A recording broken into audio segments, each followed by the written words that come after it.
오늘 하나님께서 우리에게 주시는 시편 69편은 표제에 있는 대로 다윗의 이 저작입니다. 인도자를 따라 소사님에 맞춘 노래다. 그래서 백합화라는 어떤 특별한 곡조 내지는 노래에 맞추어서 부른 인도자를 따라, 그래서 예배 인도자를 따라 불렀던 제2의 음악으로서 특별한 배경이 되어 있지 않기 때문에 어떤 사건이라고 우리가 딱 집어 말할 수는 없지만은 전반적인 내용으로 봐서 다윗의 이 통치 말년에 당했던이죠.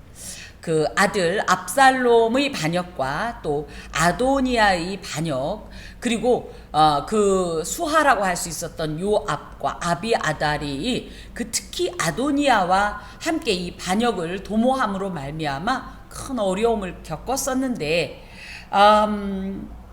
특히 믿었던 이에게 당했던 이 아픔과 특히 몸이 노쇠했기 때문에 도무지 자신은 그것을 극복할 수도 없고 이겨낼 수도 없는 이런 절대 절명 위기 상황에서 하나님의 도움만이, 전능하신 엘로힘 하나님의 절대적인 개입만이 이 일을 해결할 수 있습니다 라고 이 고백한 것으로 일반적으로 이렇게 생각을 합니다. 그래서 비탄시의 형식을 가지고 있습니다. 자, 보면 하나님이여 나를 구원하소서. 하나님은 엘로힘 하나님으로 전능하신 하나님, 무엇이든지 가능하신 하나님, 절대적인 초월자로서의 절대적 능력을 가지신 그런 하나님께 나를 구원해달라, 이 말은 내가 도무지 지금 당한 이 일을 감당할 수가 없습니다. 특히 물들이 또 여기에 보면 설 곳이 없는 깊은 수렁에, 깊은 물에, 큰 물에, 이런 표현으로 봐서 자신은 도무지 자신의 힘으로는, 지혜로는 감당할 수 없는 굉장히 큰 위기 상황에 빠져 있을 때에 우리 하나님의 개인만이 이 문제를 해결할 수 있기 때문에 엘로힘 하나님을 외쳐 부르는 것입니다. 우리 인생 가운데도 분명히 이런 일들이 부득이하게 원하지 않지만 임할 때에 우리가 누구를 부를 거냐? 나의 친한 벗, 나의 형제, 부모. 마음은 간절하지만 우리에겐 그런 능력이 없습니다. 하지만 엘로힘 하나님께서 이 문제에 나의 부르심과 도움을 간청하고 구원을 요청하는 이 소리를 들으시고 개입하신다면 하나님의 놀라운 방법으로 이 문제를 해결해 주시는 줄로 믿습니다. 그래서 이 사람이 그렇게 하나님께 이제 부르짖는데 어느 정도로 부르짖냐? 피곤해서 눈이 너무너무 기진맥진할 정도로, 그래서 누구 말 맞다나 울 힘조차 없을 정도로, 또 어떻게 부르짖냐? 목이 마르며 기진맥진, 심지어는 눈이 쇠하였나이다. 너무 울면서 너무 기력이 빠져서 눈이 안 보일 정도로 이렇게 하나님만 말하는 거야. 하나님만 기대하는 거예요. 하나님께서만 이 문제를 해결해 주시길 기대하고 있다는 거예요. 또 실제적인 상황을 보면 까닭 없이 나를 미워하는 자, 그래서 나는 저들에게 그런 악행을 한 적이 없다라는 겁니다.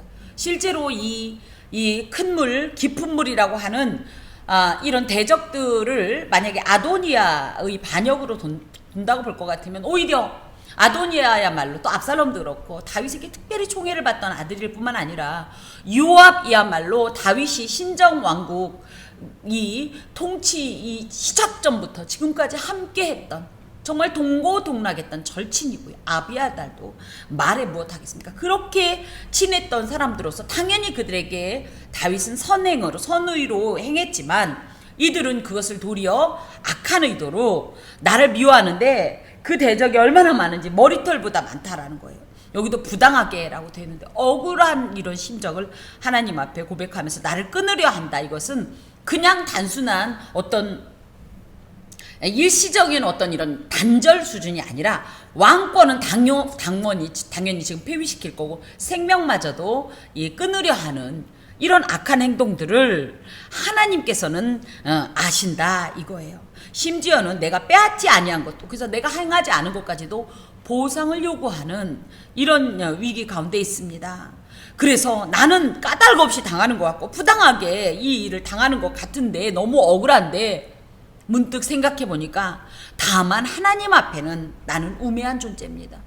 하나님 앞에 누가 의롭다고 할 수 있겠습니까? 나는 하나님 앞에서는 심히 우매한 자로서 하나님은 나의 모든 죄악을 알고 계십니다.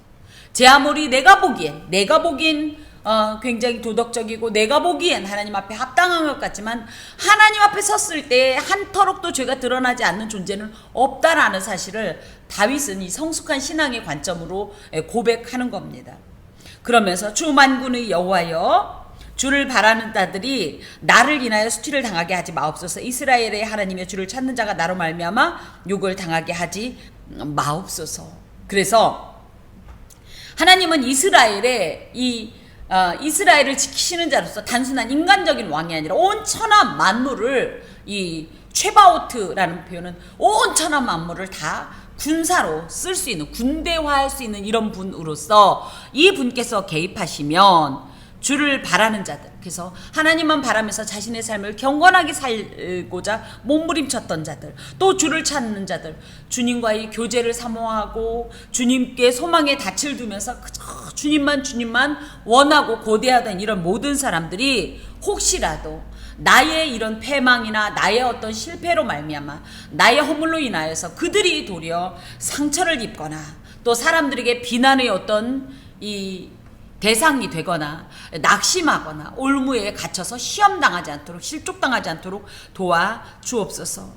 특별히 내가 주를 위하여 비방을 받았사오니 수치가 나의 얼굴에 덮였나이다. 하나님, 저도 인간적인 이런 이들의 생각과 동조했더라면, 하나님을 의식하지 않고 오히려 인간의 마음에 합하고 그들의 눈에 보기에 그들의 마음에 합하게 행동했더라면 이런 비방을 당하지 않았을 겁니다. 하지만 나는 이 와중에도 오직 이런 인본주의적인 모든 사상과 생각과 결단들을 철저히 외면하고 배척하고 대적하고, 우리 하나님이 무엇을 원하시는가?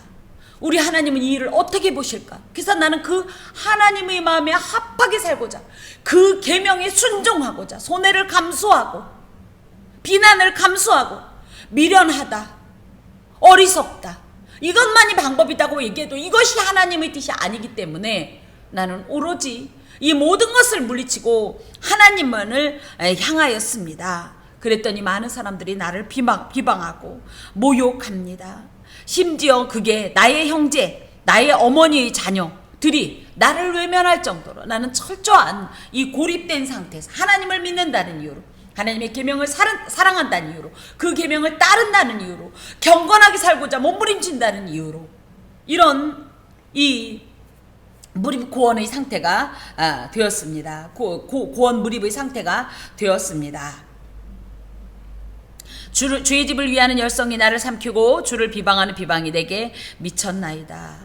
내가 얼마나 하나님의 집을 향하여서 열성을 했는지, 주의 집이라고 할 땐 성소라고 얘기할 때, 성전이라고 얘기할 때 언약궤를 안치하고 어찌 되었든지 또 뭐 했습니까? 솔로몬이 성전을 짓게 하기 위해서 그 아버지 다윗이 성전의 거의 모든 재료를 이 수집해가지고 저장해 두었었거든. 이렇게 하나님을 향하여서 열심을 품었는데 오히려 나를 삼키고, 그것 때문에 사람들 앞에서 오히려 내가 수치를 당하고 비방을 당하고, 특히 주를 비방하는 비방이 내게 미쳤나이다. 내가 하나님을 향한 이 열성으로 인해서 원수가 오히려 그것 때문에 워낙은 하나님 앞에 향할 이 비방을 나한테 지금 주면서, 그래서 우리가 예수 믿다 보면 어떤 일이 있냐, 물론 하나님도 우리 뭔가 잘못해서 비방을 당하는 건 아닌데 주를 향한 비방을 주님께 쏟아놓을 수 없으니까 우리에게 비방을 내릴 때가 있다라는 거죠. 아니, 많죠. 그럴 때에 그것을 가지고 여러분 너무 오해하고 서운해하지 마십시오. 억울해하지 마십시오. 오히려 그것이 영광이에요. 어디 감히 우리가 하나님 때문에 비방을 당하는 은혜와 영광을 누릴 수가 있겠습니까?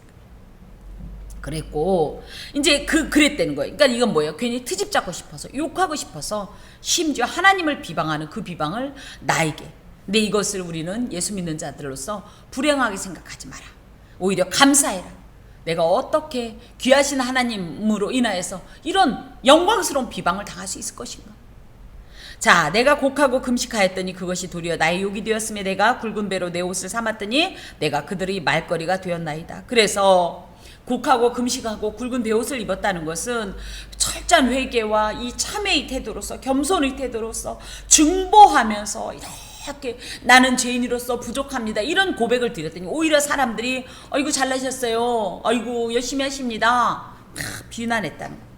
또 심지어는 성문에 앉은 자가, 이 성문에 앉았다는 것은 어떤 재판장일 수도 있지만 어찌됐든 뭐 정치적으로나 사회적으로나 어떤 고위 이 직에 해당되는 사람일 수도 있고, 또 뭐 많은 이 성문이라는 것은 지금으로 말하자면 광장과 같은 곳이어서 많은 사람들이 오갔는데, 그 많은 사람들이 이 오가는 이런 상태일 수도 있는데, 그 사람들이 나를 다 비난하면서 욕하면서 비웃으면서 내가 누굽니까?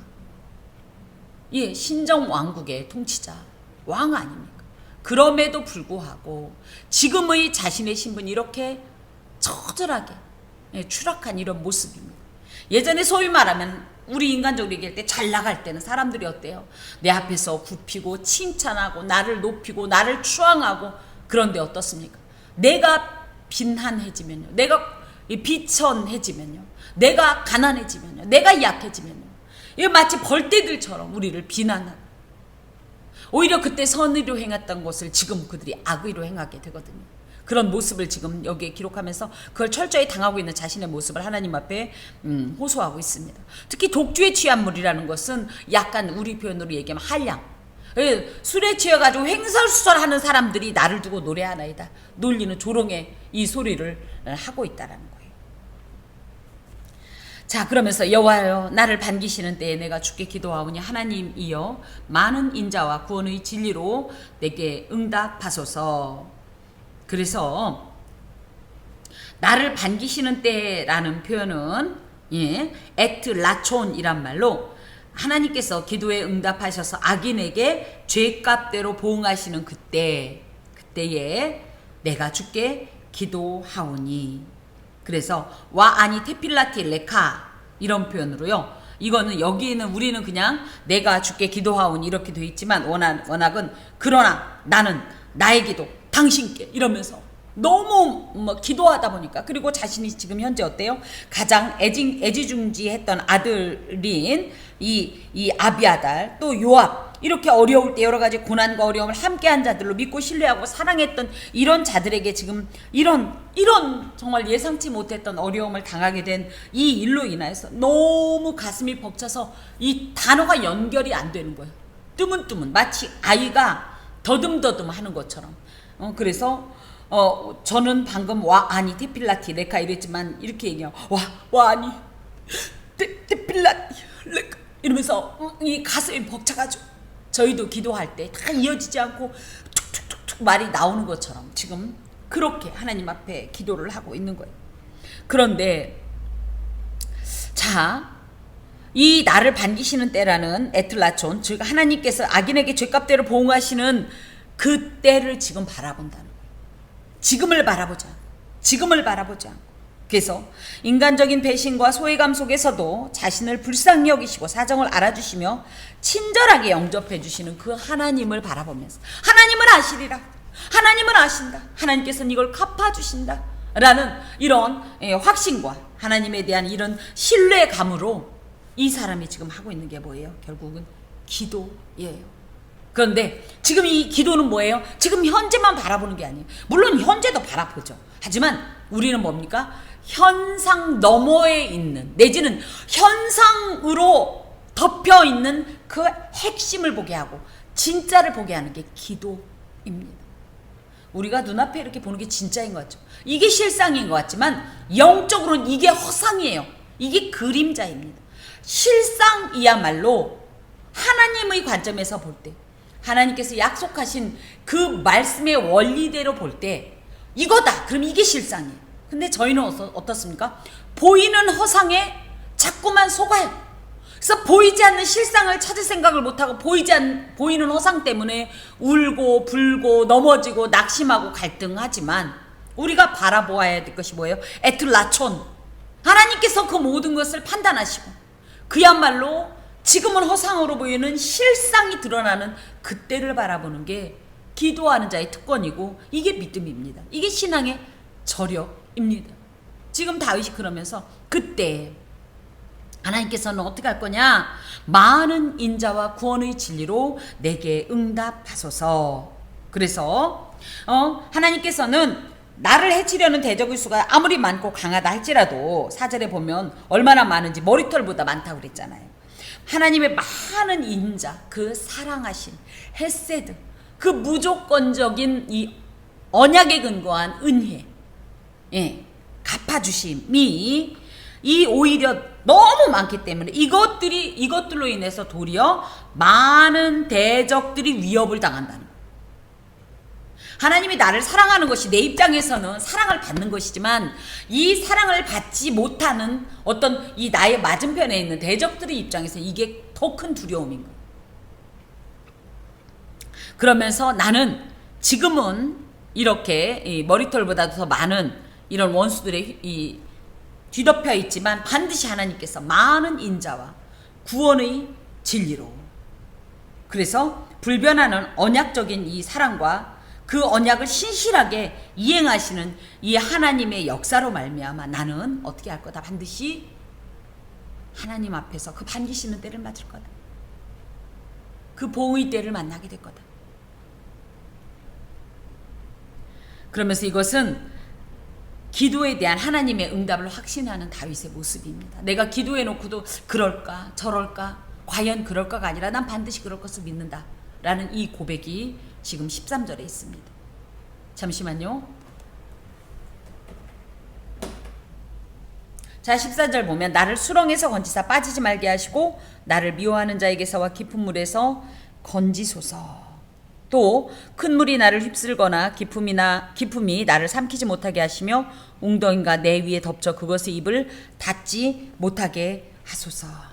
이 모든 것들, 수렁, 또 깊은 물, 큰 물, 깊음, 웅덩이, 이 모든 것들은 원수들이 소나기에 놓여 있는 자신의 절대적인 위기 상황을 이 이미지화한 것으로서 거의 파멸에 가까운 지금 상태라는 거예요. 이제 어떻게 보면 이제 더 이상 아무런 낙도 없고 방법도 없고 소망도 없는, 누구 말 맞다나 물이 목까지 찼다 이렇게 표현하죠. 이 정도의 상황이라는, 이제 남은 건 뭐예요? 그냥 파멸밖에 없는 이런 상황이라는 거죠. 그런데 그때 어떻게 해라? 깊은 물에서 나를 건지소서. 나찰, 건지다는 말은 잡아채다. 하나님, 꼴딱꼴딱 넘어가는 나를 나찰, 건져내소서. 하나님의 구원을 베푸소서. 그리고 그것들이 실제적으로 그것의 힘으로 나를 파멸시키지 않도록, 나를 죽이지 않도록, 멸망시키지 않도록 하나님께서 전적으로 개입하여 주옵소서. 그것도 어느 정도로? 속히, 빨리. 그렇지 않으면 어떻게 돼요? 천천히, 그래 좀 기다려봐. 내가 좀, 이게 아닌 거예요 지금. 그 정도로 마지막 숨을 몰아쉬는 것 같은 절박한 이런 상황에서 하나님께서 이 일을 해결해 주시기를 구하는 이런 기도입니다. 여호와여, 주의 인자하심이 선하시오니 내게 응답하시며 주의 많은 긍휼에 따라 내게로 돌이키소서. 주의 인자하심이 선하다라는 말은, 선하다가 뭐예요? 좋았더라, 토부. 그래서 완벽하시니, 완전하시니, 온전하시니, 확실하시니, 그리고 뭐예요? 무엇보다도 완벽하시니. 그래서 하나님의 이 인자, 이 일종의 이제 긍휼, 이런 걸로 얘기할 때 이것이 완벽하시니, 하나님께서 은혜를 베풀어 주시면, 하나님께서 사랑해 주시면 그 결과가 우리에게 토부, 선하시오니, 완벽하시오니, 완전하시오니 내게 응답해 주소서. 특히 하나님이 그렇게 인자를 내게 베푸시는 이유가 뭐예요? 긍휼이 많으신 분이기 때문입니다. 그래서 이게 이제 긍휼이란 말과 같이 쓰이면서 하나님께서 모성애적인 이런 감정, 그래서 긍휼의 이 감정으로 나에게 모성애에서 비롯된 그 모성애라는 어떤 그런 이 사랑이 무한한 것에서 근거한 비롯된 이런 어떤 이 은혜를, 사랑을 내게 베풀어 주셔서 그것 때문에 그 완전한 사랑을 힘입고 내가 어떻게 했으면 좋겠어요? 일어났으면 좋겠습니다. 또 주의 얼굴을 주의 종에게서 숨기지 마소서. 내가 환난 중에 있사오니 속히 내게 응답하소서. 내 영혼에게 가까이 하사 구원하시며 내 원수로 말미암아 나를 속량하소서. 쭉 나오는데 특히 이제 주의 얼굴을 주의 종에게서 숨기지 마소서. 주의 얼굴은 파님이 얼굴입니다. 그래서 당신의 얼굴이기 때문에 이 인칭, 이 소유격이라고 해야 될까요? 아를 씁니다. 파네카, 당신의 얼굴. 이 주님의 얼굴은 어떤 얼굴이에요? 주님의 얼굴을 떠올리면 어떤 얼굴이 떠올라요? 눈을 끼고 화를 내고 울그락불그락하는 얼굴이 떠오르십니까? 아니면 무서운 눈으로 나를 심판하는 얼굴이 떠오르십니까? 아니면 지금 내가 당하고 있는 이 문제를 바라보시는 주님께서 그 문제에 짓눌려서 숨도 쉴 수가 없고 잠을 잘 수도 없고 고통에 몸부림치는 나를 향해서 안타까워하면서 바라보시는 그 얼굴이 떠오르십니까?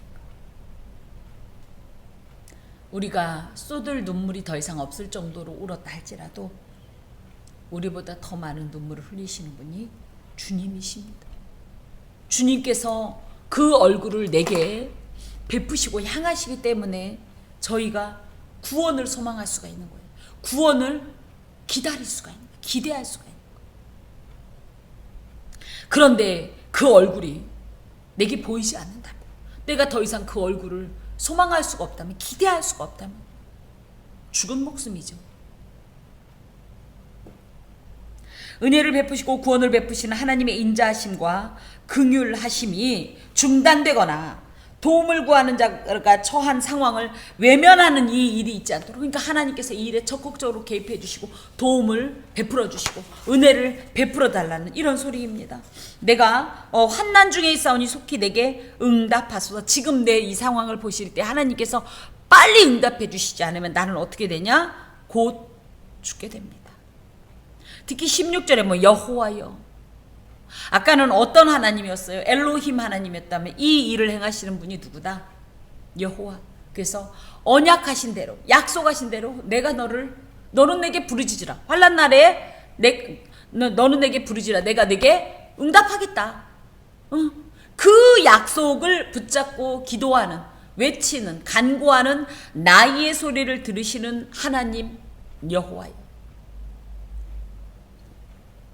특히 내 영혼에게 가까이 하사, 내 영혼에 가까이 하사, 이런 표현은 가까이 하다라는 것은 카레바라서 얼굴을 숨기지 말라는 거는 뭐예요? 조금 어느 정도, 그러니까 뭐뭐 하지 말아주세요와 뭐뭐 해주세요는 이 느낌이 달라요. 뭐뭐 하지 마세요 굉장히 좀 소극적인 어떤 최소한의 요구라면 뭐뭐 해주세요는 굉장히 적극적인 어떤 이런 고백이고 이 간청이 되겠습니다.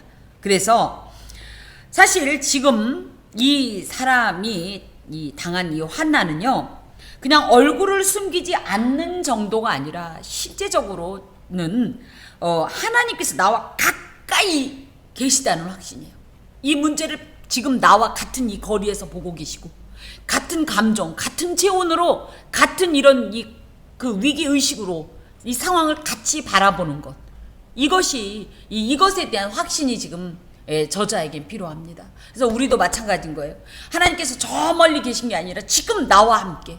그래서 지금 우리 성도들도 어려움이 있을 때 뭐라고, 하나님께서 지금 나와 이 자리에 함께 하십니다. 이것이 얼마나 큰 위로인지 몰라요. 그렇게 따진다면 다윗이 왜 이런 얘기를 했냐? 다시 이제 이 8절에 보면 내가 나의 형제에게는 객이 되고 나의 어머니의 자녀에게는 낯선 사람이 되고 내 자녀는 나를 비방하고 반역하고 나의 가장 친한 친구들도 그들과 악을 도모하여서 나의 반대편에선 이런 상황에서 하나님은 내 곁에 계시죠. 하나님은 지금 여기에 함께 계시죠. 나와 가까이 계시죠. 이것에 대한 이 확신을 요구하면서, 그렇게 되면 어떤 일이냐, 결과적으로 구원의 역사가 있다는, 구원, 까알이란 말로, 이건 룻기에 나오는 고엘 제도와 관계가 있습니다. 고엘 제도가 뭐냐면, 이스라엘 사회에서는 어떤 자가 재산을 모두 상실하고 부득불 타인의 종살이를 하는 비참한 지경에 있을 때 친족이 그 값을 치르고 그를 종살이에서 자유하게 해주고, 또 뭐예요? 잃었던 땅도 사서 찾아주고, 이게 고엘 제도입니다. 그러다 보니까 거기서 또 뭐가 있어요? 형수치수제. 그래서 형제에게 아들이 없을 때 이 형제에게, 이 형수와의 사이에서 아들을 낳아서 이 형수의 이 가게가, 그러니까 이 형제의 가게가 계속 존속될 수 있도록 하는 이런 모든 것들이 고엘 제도인데요. 이 고엘의 역사를 베풀어 주옵소서. 나에게 예수께서는 고엘이신데 뭡니까? 내가 죄로 인하여서 생명도 빼앗겨 소망도 빼앗겨 모든 것을 다 빼앗긴 상태에서 예수께서 나의 고엘이 되어주셔서 나의 친족이 되어서 어떻게 하셨어요? 당신이 대신 당신의 피값으로 나의 생명을, 당신이 죽으심으로 말미암아 나의 생명을 찾아오고 나의 빼앗긴 모든 자녀의 권세를 찾아오고, 이 모든 역사가 이 까알 고엘이거든요. 이것을 하나님께서 베풀어 주시고 내 원수로 말미암아 나를 속량하소서. 그래서 하나님께서 내가 잃었던 모든 것을 원상복구시켜 줄 뿐만 아니라 속량하소서. 이거는 파다라는 말로 이 그러니까 구속이란 말과 유사합니다. 몸값을 받고 석방하다, 풀어주다, 구출하다, 이런 것으로서 선하시고 의로우신 하나님께 자신의 뜻을 거역하며 하나님의 나라 이스라엘을 자기 수중에 넣으려고 온갖 악을 도모하고 원수들을 고발하고 그들과 그들의 악행을 하나님께서 심판하시는 것이 이 속량인데, 이 역사가 방금도 말씀드렸던 것처럼 예수 그리스도로 말미암아 우리에게 임했던 거죠. 그래서 예수께서 당신의 백성을 위해 이 땅에 내려오셔서 그 백성의 죄값을 대신 치르시고 하나님의 자녀로서의 권리를 회복시켜 주시며 생명의 삶을 살도록 하시는 인류의 속량자가 되시는 예수 그리스도의 구속사역이 이곳에 예표되어 있습니다.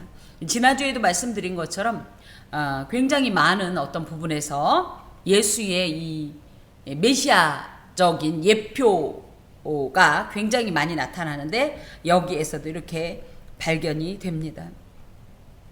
특히 이렇게 하셔야 되는 이유가 뭐냐 할 때 이 17절에 주의 종, 내가 누구다? 주님의 종이다. 주님의 종이라는 것은 에베드라는 말로, 아바드라는 말로도 하는데요. 이게 뭐냐면 종과 주인의 관계를 다시 한번 확인시켜 주는 거예요. 종은 뭐예요? 주인에게 충성을 다하면 돼요. 이게 이제 기본적인 의미예요. 그러면 주인은 그 종에게 어떤 일을 해야 돼요? 그 종이 필요한 걸 공급해주고, 어려울 때 보호해주고, 위기에 처했을 때 그를 구원해주고 하는 것이 또 주인의 의무거든요. 그러니까 하나님께서 나에게 이렇게 해주셔야 되는 이유는 내가 누구니까? 당신의 종이니까. 그래서 여러분께서 하나님 앞에 기도할 때 그냥 단순한 주여가 아니라, 주여란 뜻이 뭐예요? 나는 당신의 종입니다와 함께 내가 종으로서 당신을 사랑하고 당신을 섬기고 경배하면서 충성을 다할 것이오니 주께서도 나를 어려움 가운데 건져주시고 삶의 필요를 채워주시고 또 위기 가운데 구원해주시고 또 보살펴달라는 이런 어떤 이 의미가 그 안에 함축되어 있습니다. 그러면서 주께서 나의 비방과 수치와 능욕을 아시나이다. 나의 대적자들이 다 주 앞에 있나이다. 그러면서 이제 19절부터 8절 거의 9절까지는 하나님의 종에게 회방과 수치와 능욕을 주는 자들에게 하나님께서 심판해 주십시오. 어떤 심판? 특별히 주께서 나의 비방과 수치와 능욕을 아시나이다. 나의 대적자들이 다 주님 앞에 있나이다. 그래서 수치는 헤르파, 이 말이 계속 반복적으로 나오는데 이 비방이란 말과도 통합니다. 비방, 헤르파, 또 이제 이것이 이제 수치라는 말도 되고요. 여기에 능욕이라고 되어 있는데 다 이제 유사한 말이에요. 그래서 굉장히 수치스럽고 불명예스럽고 치욕스럽고 모욕적이고 치욕적이고, 왜요? 왕이잖아요. 왕에게 도발하는 이들에 대한 이 왕의 감정이 이곳에 고스란히 있는데요. 안다, 이 표현은요 뭐냐면 하나님께서는 이 모든 감정을 이해하신다는 거예요. 어떻게 이해하실까요? 하나님 또한 대적자들로부터 이런 비방과 수치와 능욕을 예수께서 친히 당하셨고, 또 지금도 세상 많은 사람들이 감히 하나님을 비방하고 능욕하고 하나님 앞에 하나님의 이름을 불명예스럽게 패대기치고 치욕스럽게 하고 치욕감을 주고 하지 않습니까? 특히 나의 대적자들이 다 주님 앞에 있다, 이런 표현은 무슨 얘기냐면 하나님께서는 우리가 생각할 때 예수 믿는 사람들만 하나님 앞에 있다고 생각하는데 그렇지 않습니다. 온 세상은 다 하나님 앞에 있어요. 그러면서 무엇이 어떤 원리가 연결이 되냐? 그렇기 때문에 하나님께서 모든 것을 모르시는 것이 없는 거예요. 다 아시는 바가 되고, 특히 하나님 앞에 있다는 건 하나님의 심판권 앞에 있다는 거예요. 이 판단력 앞에 있다는 거예요. 네, 주권 앞에 있다는 거예요. 그러니까 이들이 어떻게 되겠어요?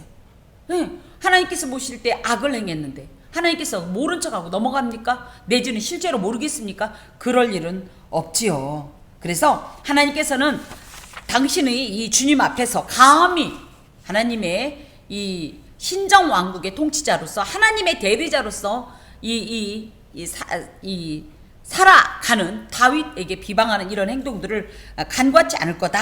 지금 이런 확신 가운데 비방이 나의 마음을 상하게 하여 근심이 충만하니 불쌍히 여길 자를 바라나 없고 긍휼히 여길 자를 바라나 찾지 못하였나이다. 그래서 이 비방, 헤르파, 이 수치감, 모욕감, 불명예스러움 때문에 나의 마음이 너무너무 그냥 상해서 어느 정도냐고 했더니 상했다라는 것이 뭐예요? 이 심장이 터지는 것 같은 이런 어떤 고통, 이런 어떤 아픔을 이야기하는데 그것 때문에 내가 비틀비틀할 정도로 너무 소위 말하면 깊은 배신감과 상처를 입었다는 거죠. 그래서 너무 고통스럽다는 거예요. 그래서 이제 막 정말 근심이 충만하니 정말 내 마음엔 부정적인 생각밖에 없고 소망은 도무지 없고 아무 생각도 나지 않을 정도로 절대 절망의 상황이어서 어떻게 해요? 보통 사람들이 이럴 때는요, 누가 좀 나를 위로해 줬으면, 불쌍히 여겨줬으면, 힘을 좀 줬으면, 내 마음을 좀 알아줬으면, 이런 마음 때문에 누가 좀 그러나 하고 사람들을 찾았다는 거예요. 그런데 세상에 누구도 내 편에 선 자는 없다라는 절대적인 고립감, 소외감, 고독감을 지금 하소연합니다. 그들이 쓸개를 나의 음식물로 주며 목마를 때는 초를 마시게 하였사오니, 쓸개는 로쉬라는 말로 독성을 가진 식물인데 보통 아주 혹독한 어떤 고난, 우리 쓸개즙이 무척 쓴 거 아시죠? 그래서 이 쓸개를 주었다라는 말은 혹독한 고난과 시련, 핍박 등으로 인해서 너무 고통스러운 것을 원수들로 인해서 내가 지금 경험하고 있다. 또 목마르면 보통 뭐를 먹어야 돼요? 물을 마셔야 되는데 호메츠라는 말은 상한 술, 저급한 술. 그래서 보통 노예나 죄수와 같이 비천한 자들이 먹는 이런 술로서 이 왕인 다윗이 노예나 죄수와 같이 극도의 멸시를 당하고 있습니다. 이런 뜻이에요. 지금 현재 자신의 이런 상황을 하나님 앞에 고발하고 있습니다. 지금 특히 여기에 쓸개즙과 이 초라는 얘기를 들으니까 누가 떠올라요? 예수님이 떠오르는데요. 실제로 다윗의 후손으로 이 땅에 오신 예수께서도 대적들로부터 심한 이런 고통을 받으셨고 멸시를 당하셨습니다. 그 절정이 바로 인류의 죄를 지시고 성부 하나님의 저주를 받아서 십자가에서 대속의 죽음을 당하신 일일 때 그 십자가 상에서 너무 목마르다 이랬더니 이런 호소에 사람들은 어떻게 했어요? 오히려 그에게 수욕을 안겨주기 위해서 쓸개를 탄 포도주를 마시게 했습니다. 예. 그리고 뭐예요? 쉰 포도주, 상한 포도주라고 하는데 이 마치 여기에 이제 이 초라는 표현이 아까도 얘기했듯이 굉장히 상하고 저급한 술이라는 것으로 이런 것을 예수께서 목마르다고 했을 때 도리어 이런 걸 당하면서 너무 이 쓸개즙을 마신 것과 같은 극한 고통을 당하셨지요. 자기가 지금 그런 상태라는 거예요. 22절에 그들의 밥상이 올무가 되게 하시며 그들의 평안이 덫이 되게 하소서. 밥상은요, 물질적인 평안과 신체적인 건강과 관련됐다. 그럼 또 여기에 이제 평안이라고 할 것 같으면 외적인 번영과 형통인데, 이들이 자신의 탐욕을 충족시키기 위해서 죄악을 도모한 결과로 취하게 된 이런 풍요롭고 견고하고 형통한 상태가 오히려 그러니까 뭐예요? 풍요함이, 번영함이, 평안함이, 부함이 도리어 이들에게는 올무와 덫처럼 고통이 되게 하옵소서. 이거는 하나님의 심판이 임할 때에 실제로 이런 일이 있습니다. 우리 하나님 안에서 자각하지 못하고 어리석은 평안과 안일감과 자기 자신의 어떤 이런 자고함으로 인하여서 누렸던 거짓 형통 때문에 하나님 앞에 도리어 심판을 당하는 이런 무서운 일들이 있는데 그것을 구하고 있습니다. 그들의 눈이 어두워 보지 못하게 하시며. 그래서 악을 행한 이들이 하나님의 공의로운 심판 앞에 어떤 일을 당하냐면 눈이 어두워서 보지 못한다. 이건 눈이 어둡다는 얘기는 일단은 너무 기운이 없어서 보이지 않는다. 두 번째는 판단력이 흐려졌다, 이런 뜻으로 영적 분별력을 상실하게 해달라는 이런 뜻이에요. 영적 분별력을 상실하면 어떤 일이 있냐면 하나님을 보지 못해요. 그래서 공의로우신 하나님과 그분으로 인하여서 자신들에게 닥칠 심판을 전혀 예상치 못하는 이런 어리석고도 어두운 상태에 거하게 하소서. 그래서 구원을 얻지 못하게 하소서. 이 대상이 만약에 자신의 아들들과 요압과 아비아들이라고 할 것 같으면 얼마나 극한의 상처와 분노감 있게 이런 기도를 하겠습니까? 또 그들의 허리가 항상 떨리게 하소서. 이게 이제 공의로운 하나님의 이 심판 앞에 당하는 악인들의 이 어떤 이런 결과인데요. 허리가 떨리다라는 것은 허리가 떨리니까 어때요? 힘도 쓰지 못하고 제대로 서 있지 못한 것처럼, 특히 어떤 일을 도모할 수가 없는 거, 허리가 떨리면 그것처럼 이들이 주도한 이 반란이 실패로 끝나게 해주소서. 또 주의 분노를 그들 위에 부으시며. 분노라는 것은 자암이란 말로 입에서 거품을 내뿜다. 우리가 어떤 일이 있을 때 뭐라 그래? 거품을 뿜는다, 이렇게 얘기하죠. 막 흥분을 하면 이 분노로 인하여서 그 정도로 하나님께서 이들의 악에 대해서 분노하시는데 그것을 그들 위에 부으소서. 그들이 이 하나님의 분노를 그대로 당하게 하소서. 하나님의 분노가 어떻습니까? 사람이 화가 나면 코티졸이라는 이 나쁜 독성 물질이 나온답니다. 이것이 뭐 어느 정도 주사하면 몇십 명을 살상할 수 있는 그런 아주 독한 이런 어떤 물질이라고 하는데요. 사람이 화가 나면 그게 나온다는 거예요. 그래서 우리가 화를 많이 내면 어때요? 우리가 화를 많이 내면 그게 막 나오죠. 근데 그걸 뭐 그렇다고 안 삼키려고 뱉을 수는 없으니까 우리도 모르게 꿀꺽 삼키면 뭐예요? 우리 몸에서 만든 그 악한 독성 물질을 우리가 삼키는 거니까 우리 몸이 상해요. 하나님의 분노로 인하여서 만약에 이런 뭐 물질이라고 표현할 수는 없지만 그런 것들이 나온다면 그것을 당한 자는 그야말로 뭐 영원한 파멸이고 멸망이죠. 자, 그러면서 주의 맹렬하신 노가 그들에게 미치게 하소서. 맹렬하다라는 것은 하론이란 말로 아주 고도의 이 불쾌감, 이 분노, 그러니까 그냥 단순한 주의 분노가 아니라 어마어마하게 폭발 직전인 이런 상태라는 거예요. 특히 이 노라는 얘기는 여기에 이제 맹렬하신 노라고 할 때 노는 앞으로서 콧구멍, 제가 얘기했죠. 이 히브리인들이 이 상징적인 어떤 언어가 있는데 코라는 얘기를 할 때는 뭐다? 코가 아니라 코라는 얘기를 하면 몹시 화가 났구나. 그래서 콧구멍이 너무 화가 나서 말이 화가 나면 칵칵칵 품듯이 벌름벌름 하는 상태라는 것이 아프라는 건데 하나님께서 그 정도로 화가 났다는 거예요. 그리고 그것이 그들에게 미치게 하소서. 그들이 거처가 황폐하게 하시며 그들이 장막에 사는 자가 없게 하소서. 거처가 황폐하다 이 말은요, 악인들의 근거지나 그들을 보호하는 방어막이 없어지게 해달라고, 있어도 아무 소용없게 해달라고. 성벽이 있으면 그 성 안에 있는 자들은 다 보호받는데 이 성벽이 다 무너지는 것 같이 성벽이 있으나 마나 하게 해달라고, 이런 기도이고요. 특히 장막이 사는 자가 없게 하소서. 이거는요, 더 이상 그곳이 너무 황무지가 돼서 누구도 재건할 엄두를 못 낼 정도로 그렇게 완전히 황무지로 변하게 해달라. 이 말씀을 들을 때 저는 여리고가 생각이 납니다. 여리고서. 그래서 그 정도로 그들의 모든 삶이 다 황폐하게 하소서. 무릇 그들이 주께서 치신 자를 핍박하며 주께서 상하게 하신 자의 슬픔을 말하였사오니, 주께서 치셨다라는 것은 하나님의 징계를 받은 자로서, 지금 사실은 다윗이 하나님의 징계를 받았다고 할 수는 없지만 어찌됐든 이 모든 일 가운데 하나님께서 역사하실 때 우리는 일반적으로 어때요? 우리의 모든 일이 징계라고 할 수는 없지만 그래도 우리가 이런 어려움을 당하는 것 중에는 일부분은 이 하나님의 어떤 의지나 계획이 계실 수가 있는데, 자신도 아까도 얘기했듯이 내가 까닭없이 미움을 당하는 건 맞지만 5절에 보면 어찌됐든 나는 우매한 자입니다.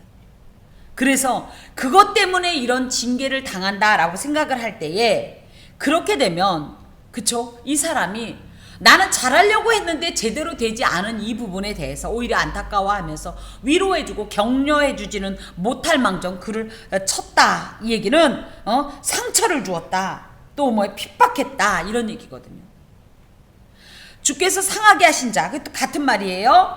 그래서 하나님께로부터 징계를 받아서 슬픔에 잠긴 이 자를 어떻게 하냐면 슬픔을 말하는 싸움. 그러니까는 뭐예요?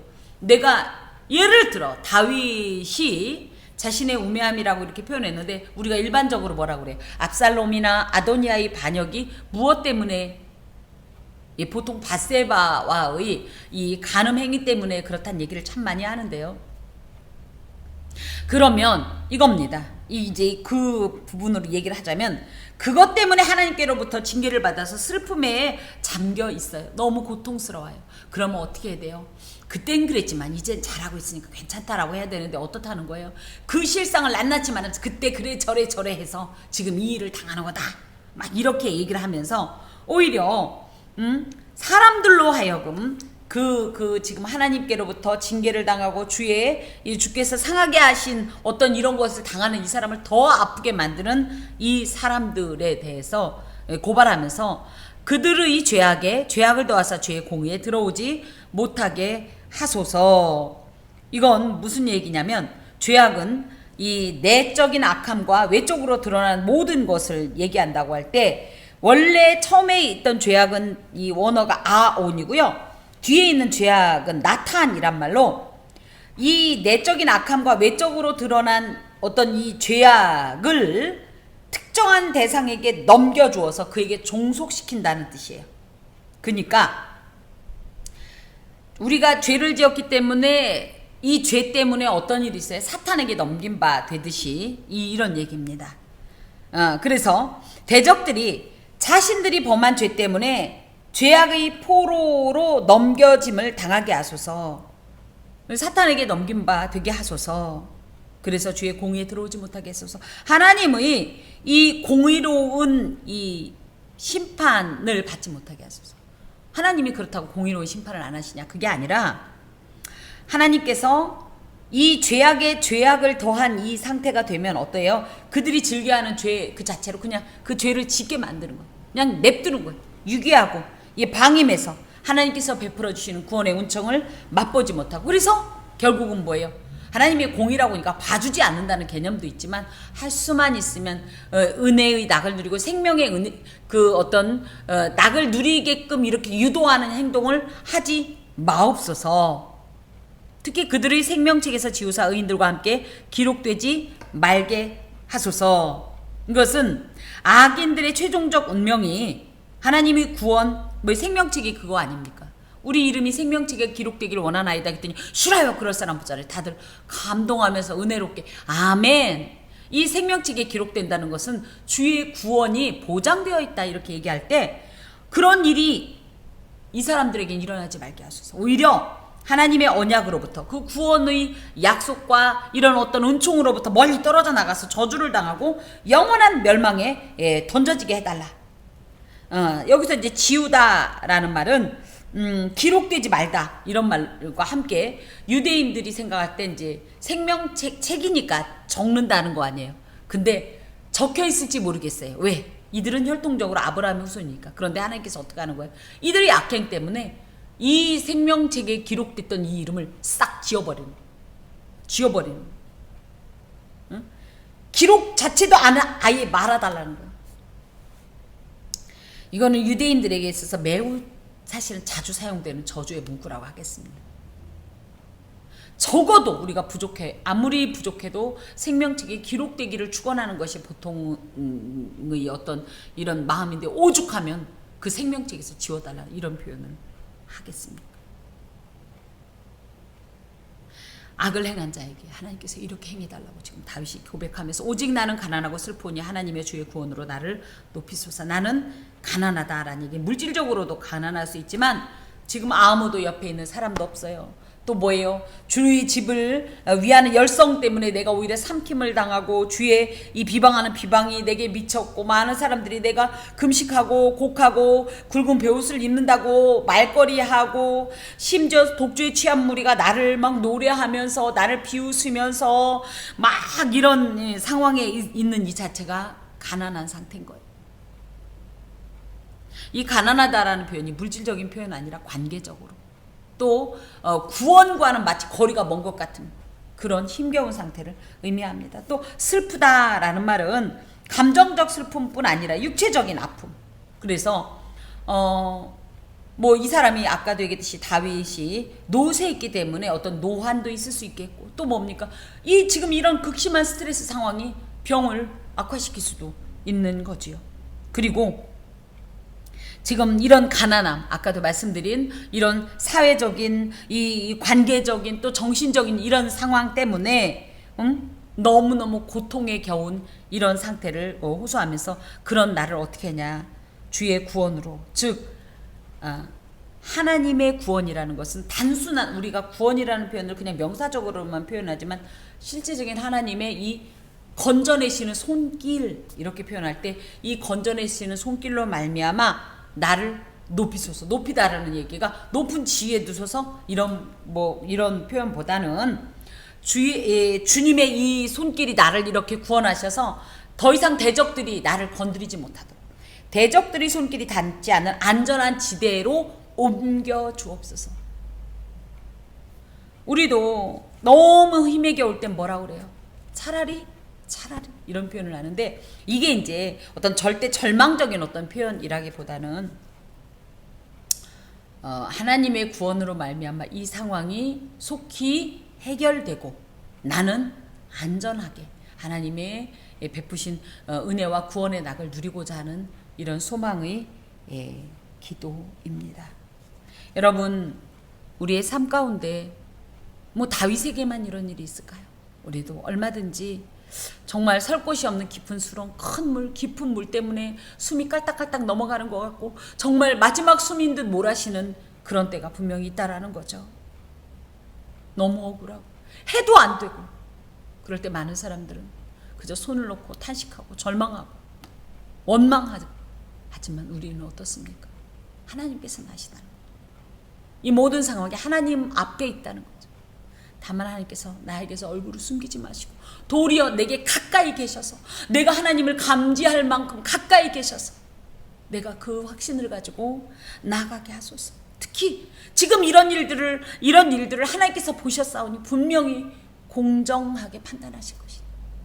특히 나를 공정하게 판단한다라는 어떤 그런 얘기보다는 나는 그 하나님 안에서 인자와 구원의 진리를 누리기를 원합니다. 이렇게 기도하면서 소망의 끈을 놓지 말고 나아가 하나님의 크신 은혜를 누리는 저와 여러분이 되어야 합니다. 기도하겠습니다. 주님 감사합니다. 이 몸의 소망 무행가 오직 주 예수뿐입니다. 주님밖에 내 마음을 알 자 없으며 주님만이 이 모든 문제를 해결해 주시고 정확하게 판단하시며 가품이 되시나이다. 주여 나의 앞길 가운데 있는 수많은 일들 나의 아버지 안의 모든 상황 가운데서 큰 물처럼 나를 옥죄고 숨이 막히게 하는 이런 모든 위기 가운데서 하나님 나를 구원하여 주시고 엘로힘 하나님의 권능으로 역사하사 이 문제들을 해결하여 주시옵소서. 주여 나를 주의 구원으로 높이사 안전한 지대로 옮겨주시고 보호하여 주시옵소서. 예수 그리스도의 이름으로 기도하오며 주님의 기도를 드립니다. 하늘에 계신 우리 아버지, 아버지의 이름을 거룩하게 하시며 아버지의 나라가 오게 하시며 아버지의 뜻이 하늘에서와 같이 땅에서도 이루어지게 하소서. 오늘 우리에게 일용할 양식을 주시고 우리가 우리에게 잘못한 사람을 용서하여 준 것 같이 우리 죄를 용서하여 주시고 우리를 시험에 빠지지 않게 하시고 악에서 구하소서. 나라와 권능과 영광이 영원히 아버지의 것입니다. 아멘.